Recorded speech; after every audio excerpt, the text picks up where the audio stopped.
I watched my own father getting arrested for a tiny sprinkler part that cost less than $5. Life teaches people lessons in strange ways, and my dad needed one. My father has been the self-appointed ruler of our family. Even after we grew up, got jobs, and moved out, he treated us like children. He always said things like, "I'm your father or uncle, and you will respect my authority." It was tiring, but no one stood up to him.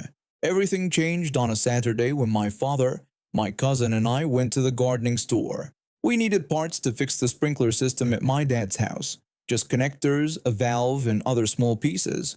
We found what we needed quickly, but one item had a scratched price tag that was hard to read. I knew it would cause problems.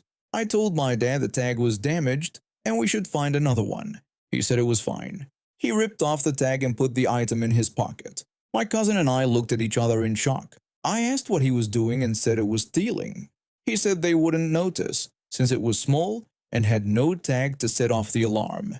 My cousin had graduated from the police academy just a month ago. He was new and serious about following the law. My cousin warned my father he could be arrested. My dad laughed and said he wouldn't dare try.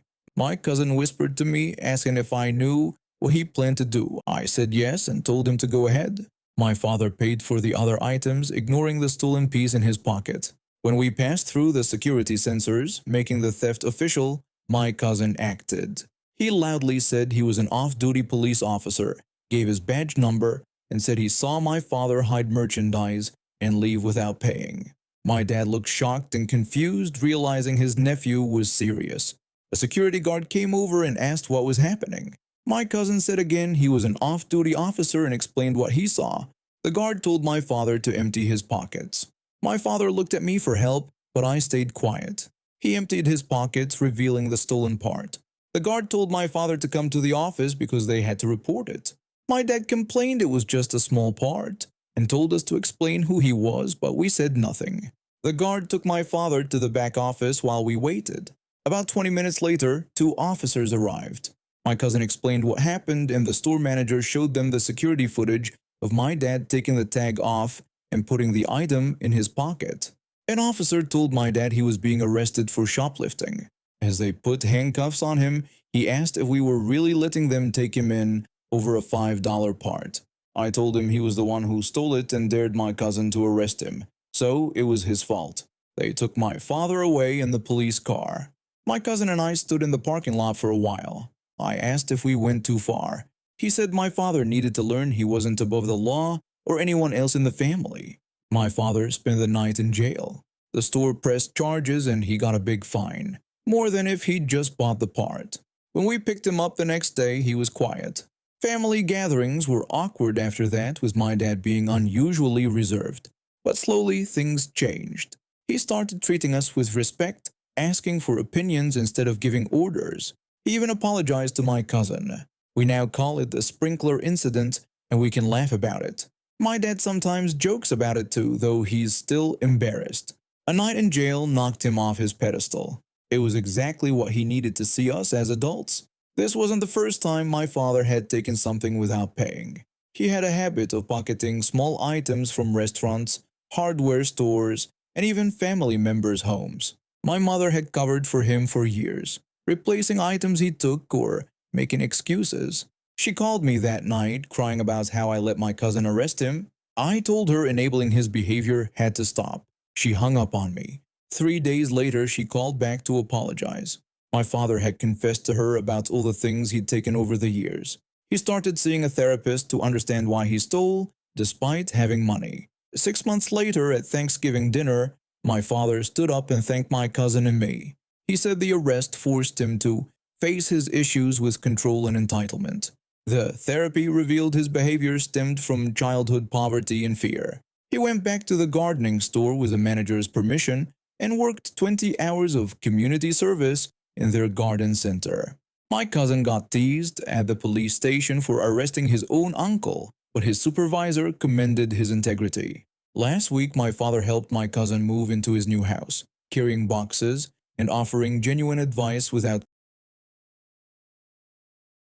commands. 6 months ago, I got my first job in human resources at a nursing home. I was excited to start my career, even without experience in the field. During the interview, my future boss promised to guide me since she had over 20 years of experience. On my first day, I realized I wasn't just doing HR. I handled human resources, public relations, communications, phones, emails, visitors, supplies, administration, and everything related to company policies. I was doing the work of 5 full-time employees.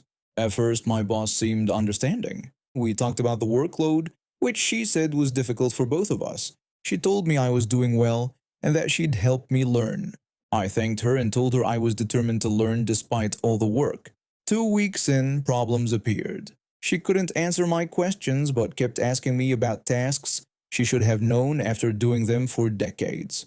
She once asked how to generate the monthly payroll report. When I said she should know this after years of doing it, she made an excuse about the system changing and asked me to show her.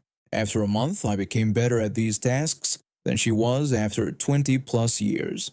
Besides my own work, I was helping with hers.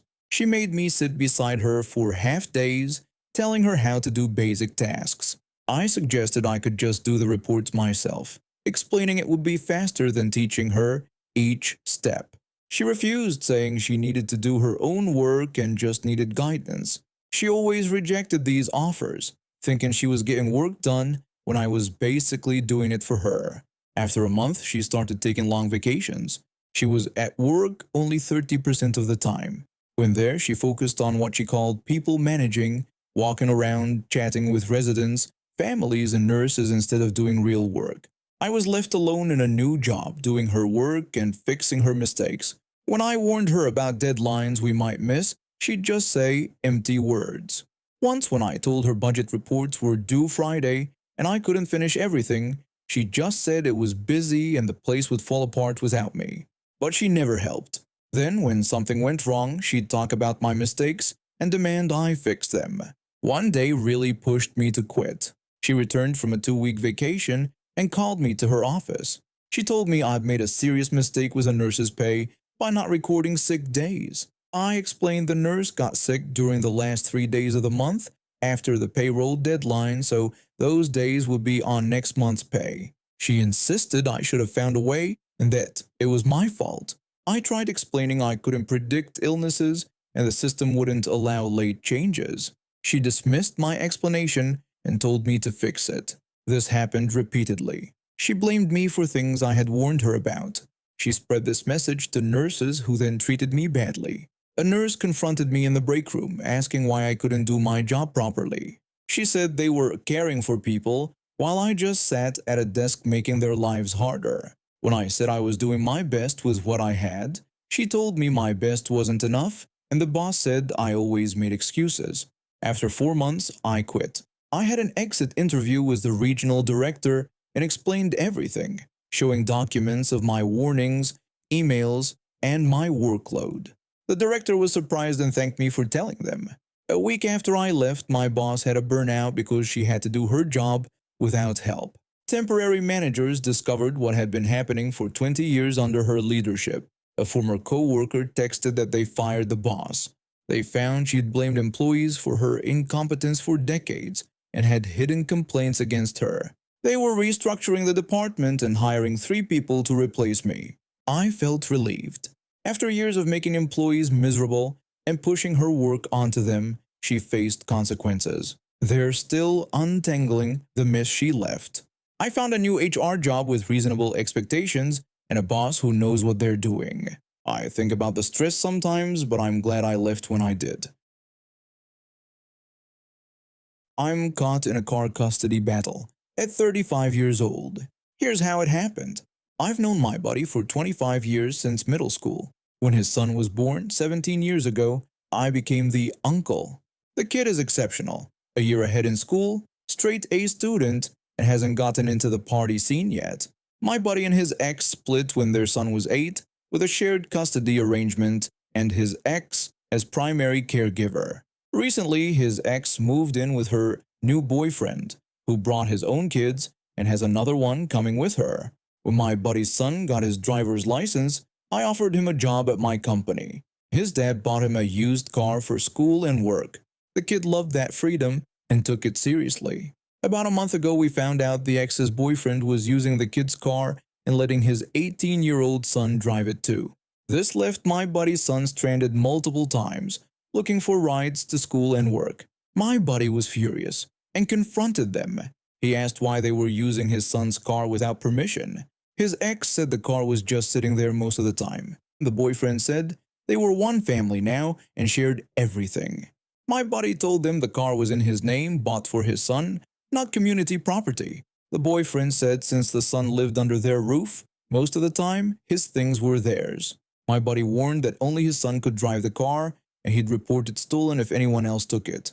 His ex said he couldn't control what happens in her house. My buddy said he would. After legal threats from both sides, my buddy and his son put a GPS tracker on the car. They told the boyfriend only the kid could drive it and anyone else taking it would be reported. The boyfriend took the car 2 days later. Thanks to the tracker, my buddy called the police, who pulled the boyfriend over and arrested him for unauthorized use of a motor vehicle. The boyfriend, angry about his arrest, convinced my buddy's ex that their son should only drive the car if one of them was present or if he was running their errands. They took it to court, and the judge ruled they could set those restrictions during the weeks the kid stayed with his mom. The ex told her son he could only use the car when allowed. When he asked how he'd get to school and work, the boyfriend said to walk or take the bus. The son said his dad bought the car for him. His mom said she could decide when he used the car at her house. The boyfriend then said driving his kids to activities would count as approved use. They wouldn't let him use the car for school and work but wanted him to drive the boyfriend's kids around. The kid called his dad, who called me. We made a plan. My buddy took back the car since it was in his name. I own a rental property near the ex's place with a company car with my business logo in the garage. I gave the kid the garage code and car keys. He picks it up on the way to school, drives it to work, and returns it on the way home. I pay him for driving this mobile advertisement around town. The first morning was great. The boyfriend asked if the son needed a ride to school. The son said no. The boyfriend noticed the car was gone. The son just said he'd see them later. The boyfriend was shocked when he saw the kid in a car with my company logo. That evening, the boyfriend asked him to take his kids to soccer. The son said he didn't have a car at their house. When the boyfriend said he just saw him drive up, the son explained it was his work vehicle only for work and school. But now the boyfriend must rearrange his schedule to drive his own kids around. My buddy's son works more hours, keeps his independence, and isn't an unpaid driver anymore. I was 8 years old when my life changed. One day, I was living in Canada, and the next my mom was checking me out of school without warning. My dad worked at an oil refinery and got promoted to sector manager in Texas. I had to leave my friends and family in Canada. My first plane ride was so exciting that I passed out. When we got to Texas, I was amazed by our new home. In Canada, we had a city apartment, but here we had a big house with 6 bedrooms and a front yard. I was so happy that I almost forgot I had school next week and no friends. Our neighborhood had houses all lined up with neighbors living close to each other. Next door lived a police officer and his 8-year-old son. We became best friends right away, and when school started, he showed me around and helped me. My friend warned me about Ken, the school bully who picked on kids because he wanted to. I was small back then, only about 3 feet 5 inches, while Ken was 4 feet 2 inches. He weighed 50 pounds more than me. I was skinny compared to him. On my first day at the new school, I met one of the best teachers I ever had. She was about 40 years old and very kind. She would stay after school to help students or give them bus money if they needed it. Ken was also in our class. I didn't know who Ken was that first day, but I looked at a tall kid in a black shirt and he snapped at me. He asked what I wanted and called me a horrible name. Those words still stick in my memory. The bullying started in February. I was on the swing set when Ken pushed me off. I fell face first into the sand. He and his friends laughed at me. Most of his buddies only hung around him because they were scared of him. When I got home, I told my dad. He went to the principal, but she was Ken's father's mother-in-law. She wouldn't punish Ken, saying there was no evidence. My dad was angry and talked with my teacher, who said she would watch out for me. But the bullying happened every day. My friend saw it and once helped me push Ken away. That put him on Ken's target list too. I went to my friend's dad while he was working on his red 1997 Ford Mustang. I told him everything, how the principal wouldn't help, and how his son was now being picked on too. My friend's dad told me I should set up a sting. I didn't know what that meant, so he explained. He said he and his partner with child services would watch from a car. If they saw me getting bullied, they would step in and arrest Ken for harassment, assault, and bullying. My friend and I made a plan and told his dad what we would do. The next day, when we saw Ken coming, we ran past him saying something loud enough for him to hear. We told him to meet us at the back alley of Corner Street for a shiny Pokemon card. Pokemon cards were valuable at our school and I knew Ken would do anything to get one. My friend and I met at Corner Street at 5 p.m. and Ken and his buddies showed up at 5:10. A white pickup truck pulled up quietly, but Ken and his friends didn't notice. One of Ken's friends told me to give him the card and no one would get hurt. I said no, this was my card, and told them to leave me alone after bullying me all year. Ken threatened to break my arm if I didn't give him the card. I refused. Ken ran up with his buddies and headbutted me. Right then, my friend's dad, his partner, and a child services worker jumped out of the car and rushed over. They handcuffed Ken and his friends, sat them down at the curb, and waited for their parents. Ken's buddies started crying, saying he made them do it. My friend's dad wasn't really going to arrest them, he wanted to scare them to stop the bullying. Ken started crying too, saying he was sorry and would never bully again. They brought a squad car, put the boys in, and took them to juvenile detention. Later, my friend's dad told me what happened.